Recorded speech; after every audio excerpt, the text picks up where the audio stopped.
First guest is someone you all know, a gentleman who does not need any big build-up. He has been a major figure in the entertainment business for many years. As a matter of fact, tomorrow night, he celebrates his 25th anniversary in show business, and he'll celebrate it on another network,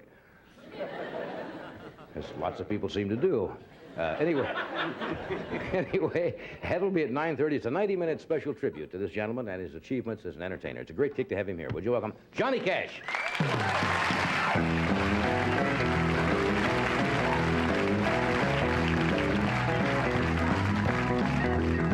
Well, they used to call me Rockabilly.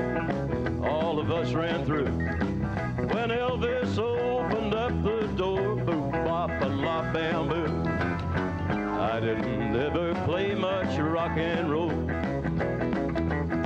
'cause I've got so much country in my soul. Oh, but I'm a different man for loving you. And I take a shot at what you ask me to. Switch to Chrome to securely store your passwords, so you can sign in with just a click. Fast, safe, yours. Get Chrome for Windows. And baby, I will rock and roll with you if I have to.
It was Memphis, 1955 on Union Avenue.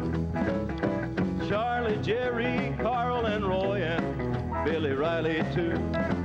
A new sun rising on the way we sing. And a world of weirdos waiting in the wings. Oh, but I love you, and though I'm past 42, there are still a few things yet I didn't do.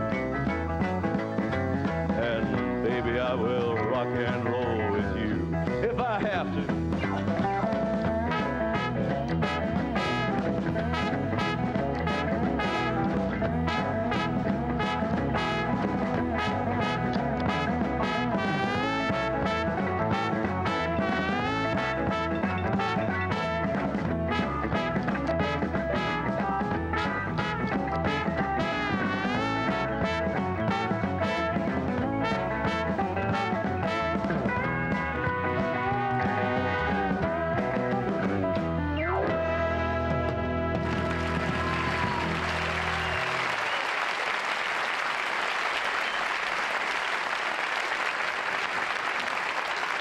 Thank you very much. Thank you very much. Well, there's a little true-to-life story. Johnny Carson, thank you so much for asking us to be on the show. It's really a pleasure after all this time to be back with you. And we'd like to do a song that we're just going to release this coming week, a kind of a patriotic flag waver. And I believe the time is right in this country for a little old-fashioned flag waving. See, I do it too, Johnny.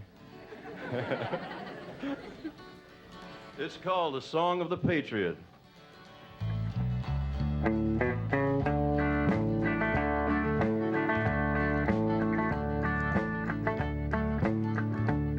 I'm I'm a flag-waving, patriotic nephew of my Uncle Sam, a rough-riding, fighting Yankee man.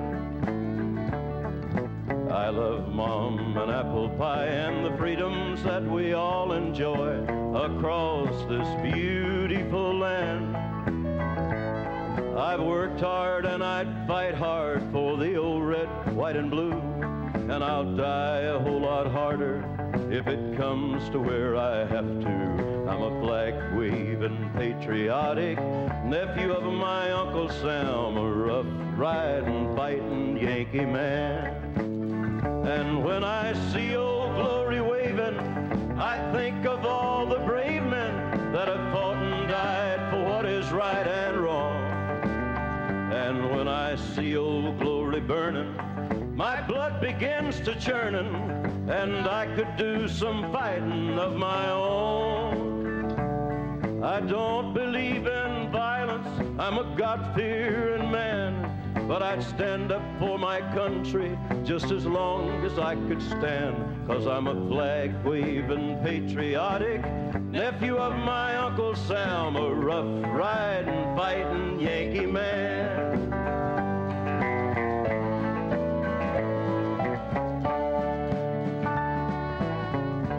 5 words you pronounce wrong 2 years before your brain starts shutting down. Dementia is now known as type 3 diabetes.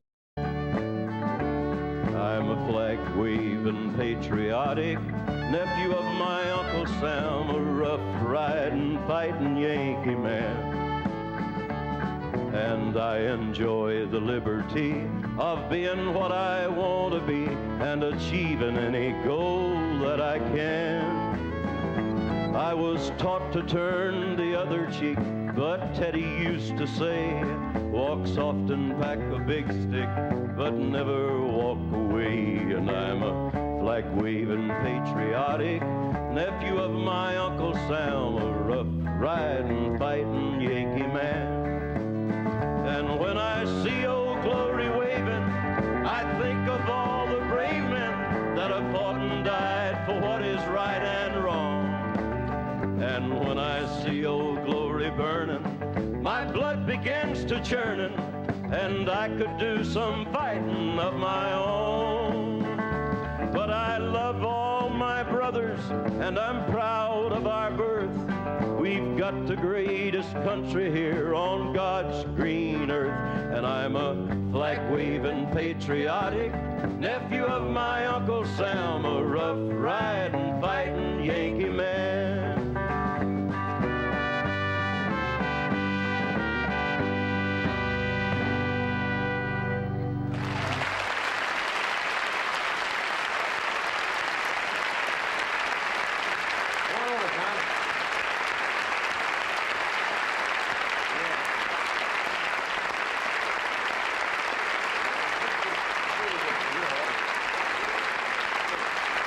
Welcome.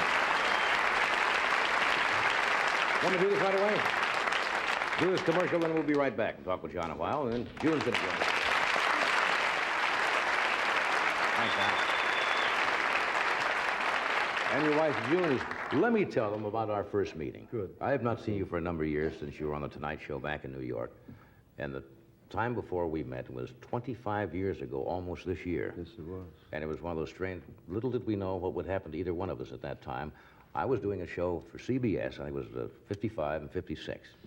And the show went off the air, and I had no job. I went back to New York to do a show called Who Do You Trust, where I met Ed. And I had bought a house out in Encino on Havenhurst Avenue. Right. Does that sound familiar? Right. And it was the first home I had ever owned in my life. And I mortgaged everything I had to buy this house. And it was, I can still remember the price. There are certain things in your life that you always remember because it's kind of a turning point. $42,000, which was a lot of money in 1955. And it wasn't a particularly large house, but a nice, comfortable house. So I went back to New York, and they said, we have a buyer for your home. And I said, who's that? They said, Johnny Cash. And I said, well, who's Johnny Cash? Well, he's a singer. You came in and you bought the house, and I think I'd put the swimming pool in, and you must have bought it for less than $50,000, right? I did. I bought it for less than 50, and it was 58 or 59 that I bought it from. Right. Now, let me tell you what happened. Last year, I got from a real estate broker who knew that you would live there and I'd live there, the listing on that house. It was up for sale. just to show you what has happened in 24 years. And the house, I saw a picture of the house, and it says, former celebrity's estate. Now, when I bought it, the guy didn't tell me it was an estate. It's like a third of an acre, you know, where you say have room for a yard. It was a little small. Former executive's home, mentioned my name and your name, and I'm going to ask you to guess what they were asking for that house last year. 200,000. Well, you went a little bit over. $177,000. I was shooting high because, Yeah. you know, it's California, you know. Never thought I could afford a $177,000 house, either, folks. Johnny. You remember that meeting? I sure do. I remember coming into that house to sign the papers, and there you Right. were, and the real estate man, and we signed the papers. I think it was around $45,000. Yeah. And what we really liked about it was you had in the bedroom for the children. My boys were very small Your at that your time. boys Yeah. were small, and my little girls were small. And you had Mickey Mouse and clowns and all kind of cartoon characters painted Right. on the walls. Right. And the little girls just loved that. And we really had a nice home there. I loved it very much. Yeah, but that was a fascinating story with It the way was, people's yeah. lives kind of intertwined. Well, you got awfully hot there and raised the price of that house. you living there might have helped too. What was your first singing job? Do you remember back that far? Your very first, what you might call professional engagement? Well, my first, in 1955 is when I started recording at Right. Sun Records in Memphis. Right. And my first engagement of any importance to myself and my career was with Elvis Presley Right. at the Overton Park Shell in Memphis, and this was in August of '55. Yeah. And then it said down at the bottom of the ad, extra, Johnny Cash. Extra. And, yeah, way down at the bottom in real small letters. And then Elvis hired me to, and the Tennessee Two, who were my band, the two guys, Right. to open his show for a series of tours in Texas and the Mid-South. And we worked with Elvis for about 3 or 4 months. Yeah, that must have been exciting years. It really was. You know, there's such a myth about the Grand Ole Opry House. I mean, that really is the home, I guess, of every major country western star. I suppose everybody who starts eventually hopes in that field to play the Grand Ole Opry House. I think so.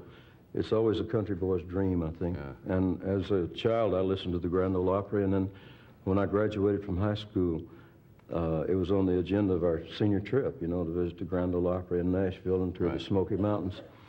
And when I sat there in that audience that night, when I was 18 years old, I knew one day I was going to be on that stage. It just had to be with all the rest of the country singers and musicians. And I finally made it in 1956. I was a guest on the Grand Ole Opry. That's great to realize a boyhood dream and to It say really someday I would like to be up there. You've gotten this question, I know, a lot of times, John, but country music, western music, bluegrass, folk, it's all kind of intertwined. But would you say that the kind of basis for a lot of that is gospel? It seems to have a lot of gospel origins. Right, in it. I think so. One of the first groups, or first popular names in country music, was my wife's mother and her brother-in-law and sister-in-law, the original Carter family, Right. 1927, 28, 29, 30.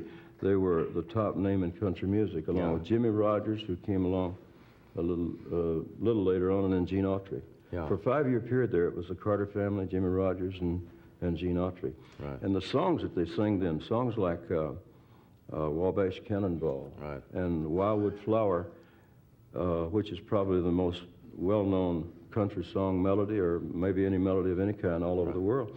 We played Prague, Czechoslovakia. We played all over Europe recently, and the audience knows all these songs. That's tremendous when you go to Europe and find out they're very current on what's going on back here. They do. They're really, well, they hear them on American Forces Network and Right. BBC and Radio Free Europe. Yeah. We're going to take a break, then we're going to have June come out and talk a little bit, and then we're going to do something together. So stay where you are. We'll be right back in just a minute.